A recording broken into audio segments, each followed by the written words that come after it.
మహోన్నతుడైన పరిశుద్ధుడు మహాగణుడు మా ప్రియతమ తండ్రి నీకే వందనాలు చెల్లించుకుంటున్నాం. నీ కృపను బట్టి ప్రభా మీరు సేవలో పలికిన రెండవ మాటను మేము ధ్యానించవచ్చుగా మీరే మాతో మాట్లాడండి, మాకు నేర్పించండి. తండ్రి నీకే స్తుతులు చెల్లించుకుంటున్నాం.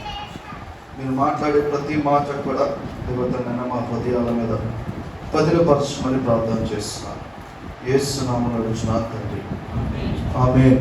హల్లెలూయా, హల్లెలూయా. అందరికీ వందనాలండి. ఈ రీతిగా నిలవబడుటకు అవకాశం ఇచ్చినటువంటి దేవాది దేవునికి, అలాగే పాస్టర్ గారికి, పాస్టర్కి కూడా వచ్చిన మీ అందరికి కూడా నిండు వందనాలు తెలియజేసుకుంటున్నా.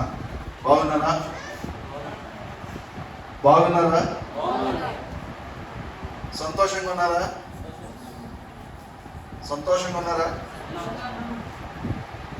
సౌండ్ సరిగ్గా లేదు. మంచిది. మరి ఈ దినాన్ని బట్టి ఉపవాసం అండి, కొంచెం బాధలో ఉన్నారేమో. ఎందుకంటే 40 రోజులు ఉపవాసం ఉన్న వాళ్ళు ఉన్నారు కనుక చూద్దాం. అయితే యేసు ప్రభు వారు శిలువలో పలికిన రెండవ మాట, లూకా సువార్త 23వ అధ్యాయము 43వ వచనం. నేడు నీవు నాతో కూడా పరదైసులో ఉందువని నిశ్చయముగా నీతో చెప్పుచున్నాను అనెను. మంచిది, చాలండి. అయితే రెండవ మాటగా దేవుడు ఈ మాట శిలువ మీద పలికినట్లుగా మనం చూస్తున్నాం. ఏమంటున్నాడంటే, నేడు నీవు నాతో కూడా పరదైసులో ఉందువని నిశ్చయముగా నీతో చెప్పుచున్నాను. అంటే ఎవరితో చెప్తున్నాడంటే దేవుడు ఈ మాట తనతో పాటు మరొక 2 దొంగలు కూడా సిలువ వేశారు. అయితే సిలువ వేసిన దొంగల్లో ఒక దొంగ అయితే దేవుణ్ణి ప్రశ్నించాడు. ఏమని ప్రశ్నించాడు?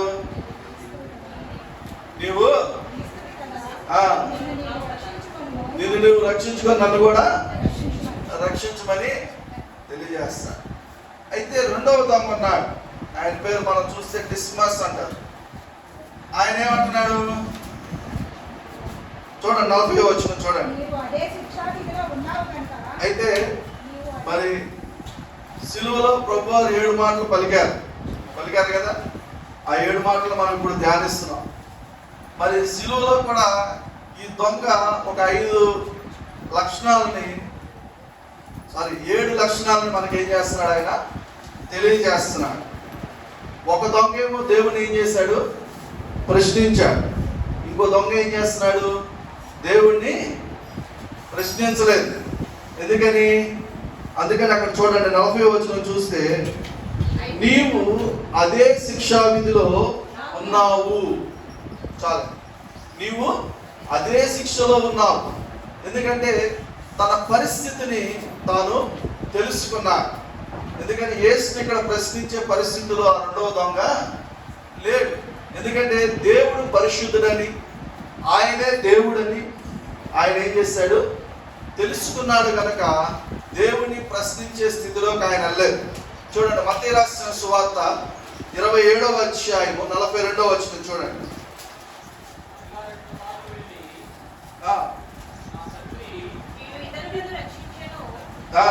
తను తానే రక్షించుకోలేదు, ఇశ్రాయేలు రాజు కదా, శిలువ మీద నుండి దిగిన యెడల వారిని ఏం చేస్తారంట? నమ్ముతారంట. అంటే ఇక్కడ దేవుణ్ణి రుజువు చేసుకోవాలి, నీవే దేవుడు అని రుజువు చేసుకోమంటున్నా. కానీ ఈ దొంగ అలాగ ప్రశ్నించటం లేదు. ఎందుకంటే ఆయన గ్రహించాడు, ఆయనే దేవుడని గ్రహించాడు. మనము చాలా పరిస్థితుల్లో మనకు ఏదైనా కష్టం వచ్చినప్పుడు, ఏదైనా బాధ కలిగినప్పుడు మొట్టమొదటిగా మనం చేసేదేంటి? ప్రభువా, నాకెందుకు ఈ స్థితి కలుగజేసావు? అంతేనా? మనకి ఎందుకు ఈ పరిస్థితిలా కలుగజేసావు దేవుని ప్రశ్నించే స్థితిలోకి వెళ్తాం. కానీ ఆయన ఒక దొంగ శిలువలో ఉండి కూడా ఆయన ప్రశ్నించే స్థితిలో లేడు. ఎందుకంటే ఇప్పుడు మన సహోదరుడు చెప్పాడు కదా, ఏదైనా సరే దేవుడు అనుమతిస్తేనే మన జీవితంలోకి వస్తుందనే సత్యం మనం ఎరగాలి. అర్థమైనా? నీవుగా ఏది కూడా చేసుకోలేవు. అలాగే నీవు ఎవరికి ఏమైనా చేయాలన్నా కూడా చేయలేని పరిస్థితిలో నేను ఉన్నాం. దేవుడు అది అనుమతిస్తేనే ఏ కార్యమైనా కూడా నీ జీవితంలో నా జీవితంలో జరుగుతుందనే సత్యం మనం ఎరగాలి. అర్థమవుతుందా? అందుకనే దేవుని ఎప్పుడు కూడా మనం ప్రశ్నించే స్థితిలో ఉండకూడదు.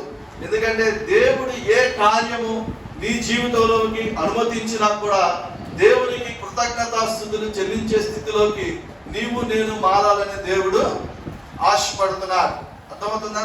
అదే దేవుడు నీ దగ్గర నుంచి నా దగ్గర నుంచి కోరుకొంచున్నాడు. చూడండి, అలాగే దాన్ని కొనసాగించి కనుక మనం చదివినట్లయితే లూకా సువార్తలోనే ఇంకోటి ఏంటంటే, నీవు దేవునికి ఏం చేయాలా? భయపడవా అని అడుగుతున్నాడు. అంటే దేవునికి భయపడాలనే సత్యం మనం ఇక్కడ తెలుసుకోవాలి. ఎందుకంటే పాపము చేసిన వాడు ఎవడైనా సరే భయపడాలా లేదా? పాపము చేయవాడైనా భయపడతాడా? తప్పు చేయని వాడు ఎవడైనా భయపడతాడా? అర్థమైందా? చూడండి, రోమీయులకు రాసిన పత్రికలో 13వ అధ్యాయం 4వ వచనం కనుక మనం చూసినట్లయితే అక్కడ చాలా స్పష్టంగా దేవుడు మనకు తెలియజేస్తున్నాడు.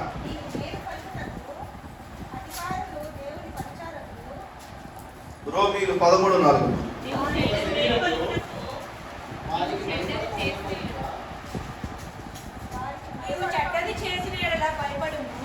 ఏంటమ్మా? నీవు చెడ్డది చేసిన యెడల భయపడము. దేవుని వాక్యము చాలా స్పష్టంగా తెలియజేస్తుంది. ఎందుకని? ఒక సిలువ తప్పు చేసినా కూడా ఆయనకు భయపడే స్థితి లేదు. కానీ రెండవ దొంగ మాత్రం ఖచ్చితంగా దేవునికి భయపడాలనే సత్యం ఆయన తెలుసుకున్నాడు. అర్థమవుతుందా? మొదటి కార్యంగా ఏం చేశాడు? దేవుని ప్రశ్నించే స్థితి తనలో లేకుండా చేసుకున్నాడు. రెండవదిగా దేవునికి భయపడాలి అనే సత్యం ఆయన తెలుసుకున్నాడు. చూడండి, మూడవదిగా అక్కడే కొనసాగించి చదివినట్లయితే అయితే చదవండి, మనకైతే ఇదేంటంట? న్యాయమే. చూడండి, ఇక్కడ దేవుడు మరి తనకు ఏదైతే శిక్ష, ఆ దొంగకి ఏదైతే శిక్ష కలిగిందో ఆ శిక్షా విధికి తన పాత్రుడని ఆయన ఏం చేశాడు? మొదట నమ్మాడు. అర్థమవుతుందా? ఎందుకంటే పాపము చేసిన వాడు ఖచ్చితంగా శిక్ష పొందాలా లేదా? అంతేనగా పాపము చేసిన ప్రతి వాడు శిక్ష పొందక తప్పలా. అలాగే ఇక్కడ కనుక మనం చూసినట్లయితే ఆయన ఏమంటున్నాడు? మనకైతే ఇది న్యాయమే, మనం చేసిన వాటికి తగిన ఫలము మనం ఏం చేస్తున్నాం? పొందుతున్నాం. అంటే నీ జీవితంలోకి నా జీవితంలోకి ఏ క్రియ జరిగినా కూడా దేవుడు అనుమతిస్తేనే తప్ప అది నీ దాకా రాలేదు. అదవుతుందా?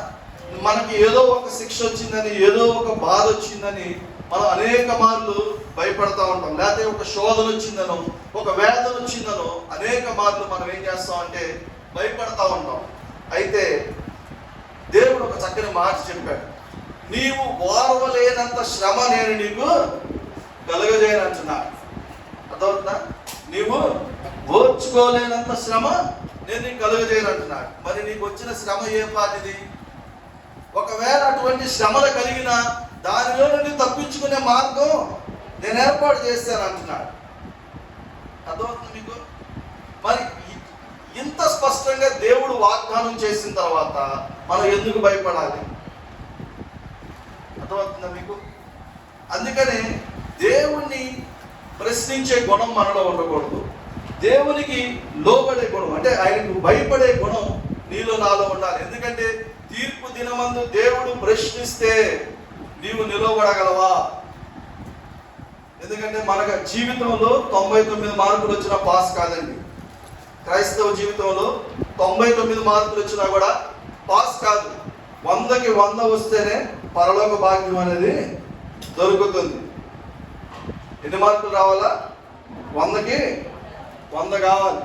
ఈ 100కు 100 మార్కులు వచ్చాయా లేదని ఎలా తెలుస్తుంది? వాక్యం అనే అర్థంలో నీ జీవితాన్ని కనుక నీవు పరిశీలన చేసుకుంటే ఖచ్చితంగా నేను అది తెలుసుకోవడానికి అవకాశం ఉన్నది. చూడండి, కీర్తనలు 32వ కీర్తన 5వ వచనం చూడండి.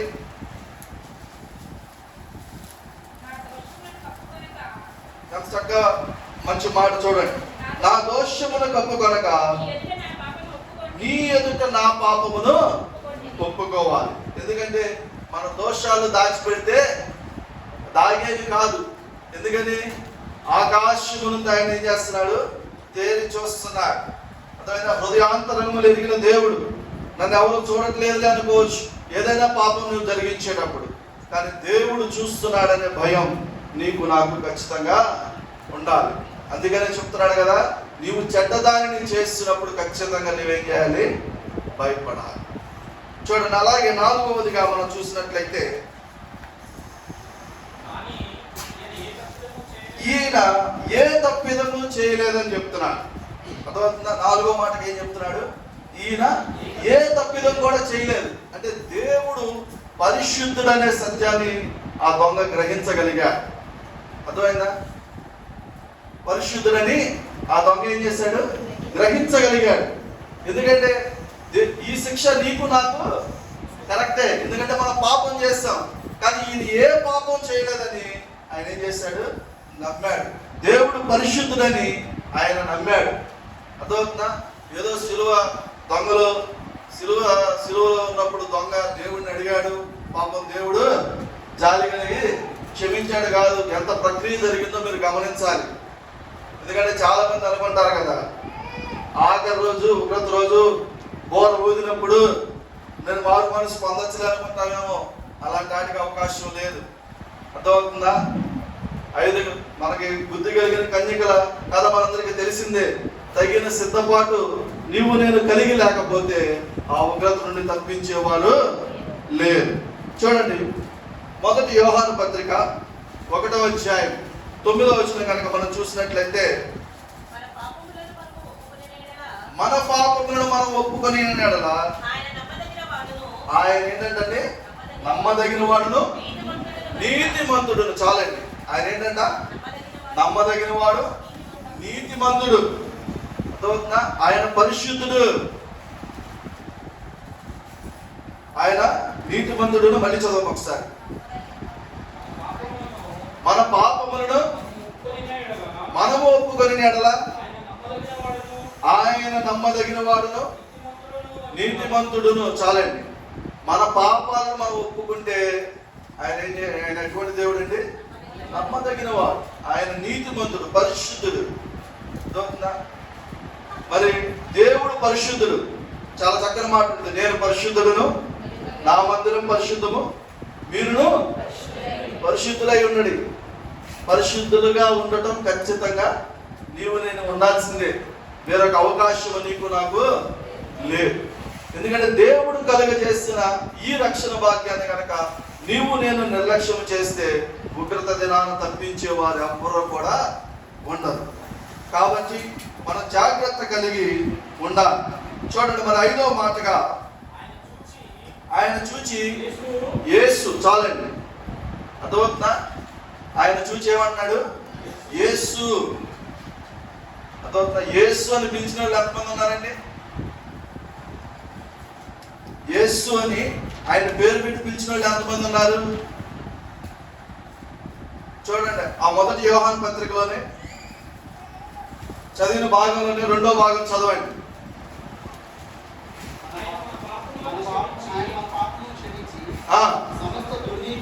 సమస్త దుర్నీతి నుండి మనలను పవిత్రులుగా ఆయన ఏం చేస్తాడు?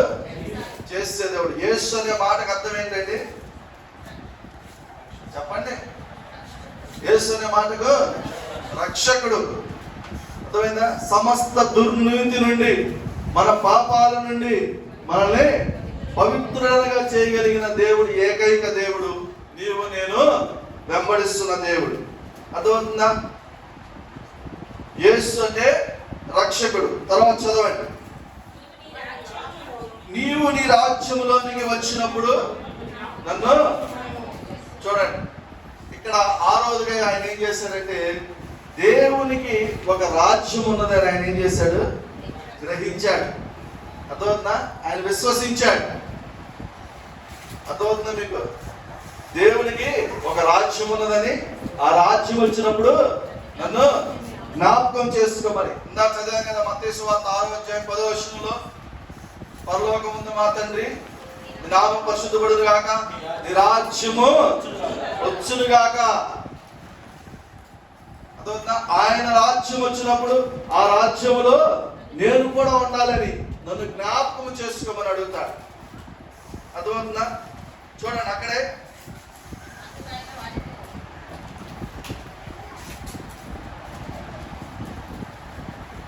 నీ రాజ్యంలోనికి వచ్చినప్పుడు నన్ను జ్ఞాపకము చేసుకోమని అంటాడు. అంటే జ్ఞాపకము చేసుకోమని దేవుడు ఏం చేస్తున్నాడు? ఆయన వేడుకుంటున్నాడు, అంటే ప్రార్థిస్తున్నాడు, లేకపోతే విజ్ఞాపన చేస్తున్న దానిగా మనం ఏం చేస్తూ ఉంటాం, చూస్తూ ఉంటాం. ఎందుకని? దేవుని రాజ్యంలోనికి, ఎందుకంటే ఆయన ప్రార్థన ఖచ్చితంగా ఆలకించే దేవుడు. అర్థమైందా? ఎల్లప్పుడూ కూడా ఆయన ప్రార్థన ఆలకించే దేవుడు, ఎవరి ప్రార్థన దోసివేసే దేవుడు కాదు.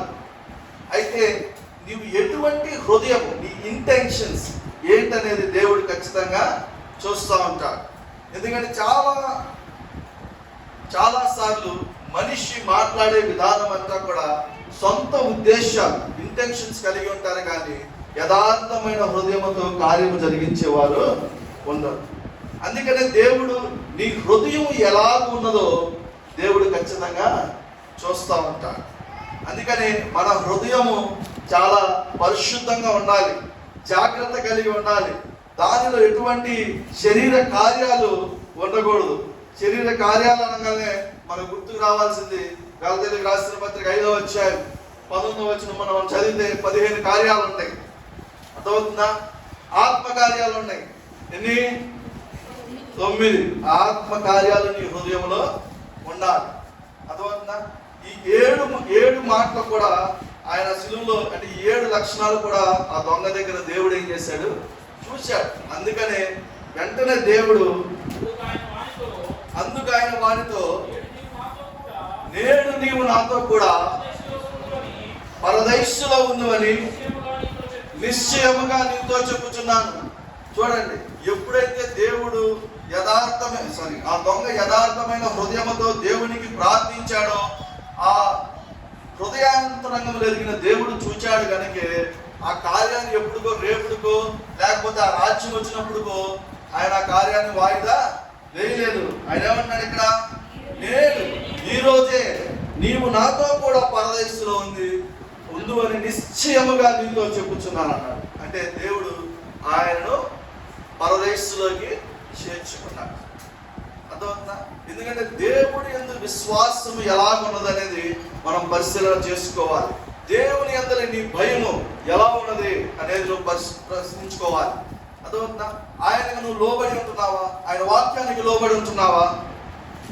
ఎటువంటి హృదయముతో నీవు కార్యములు జరిగిస్తున్నావు? దేవుని చిత్తానుసారమైన క్రియలు జరిగిస్తున్నావా, లేకపోతే నీ సొంత క్రియల కొరకు నీవు పరుగెడుచున్నావా? ఒక్కసారి ఆలోచన చేసుకుందాం.